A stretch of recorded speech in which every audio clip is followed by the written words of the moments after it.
السلام علیکم ورحمۃ اللہ وبرکاتہ۔ آج کی کہانی ظالم بادشاہ اور نماز کی طاقت، ایک غریب لکڑہارے کی لڑکی کی داستان۔ ایک روز ایران کے ایک چھوٹے سے قصے میں ایک بہت غریب لکڑہارا رہتا تھا۔ اس کے پاس 3 پیاری بیٹیاں تھیں۔ قحط سالی کے باعث اس کا کاروبار ٹھپ ہو گیا۔ وہ افلاس سے اور اس کی بیوی چل بسی اور وہ اپنی بیٹیوں کے ساتھ غریب گھر میں رہنے لگا۔ اچانک مصر کا ایک ظالم بادشاہ ایران آیا۔ اس نے شہر میں غربت اور فاقے کشی کے نشانات دیکھے، خصوصاً لکڑہارے کی تینوں لڑکیوں کی حالت دیکھی۔ بادشاہ نے دونوں بہنوں کو پیسے دے کر واپس بھیج دیا اور تیسری بیٹی کو مصر اپنے ساتھ لے گیا۔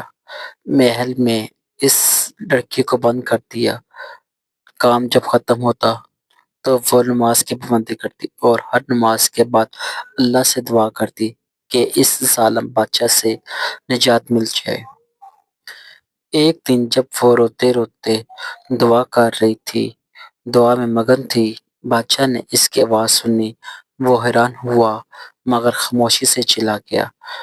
اگلی صبح اس نے لڑکی کو بلایا، آج سے تم آزاد ہو، تم آج سے آزاد ہو۔ بیٹی نے انتہائی خوشی سے بادشاہ کا شکریہ ادا کیا اور اپنے گھر واپس چلی گئی۔ اخلاقی سبق: نماز اور دعا کی طاقت۔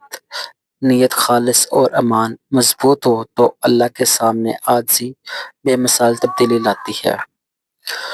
دوسری، ظلم کی بربادی۔ بادشاہ چاہے کتنا ہی طاقتور کیوں نہ ہو، ظلم کا انجام ہمیشہ برائی کی طرف جاتا ہے۔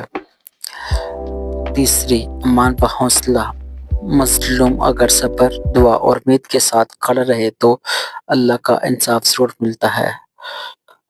نتیجہ: یہ کہانی سکھاتی ہے کہ ظلم کا جواب صبر، دعا اور حق کے علم دار لوگوں کی جھلکی کی صورت میں ملتا ہے۔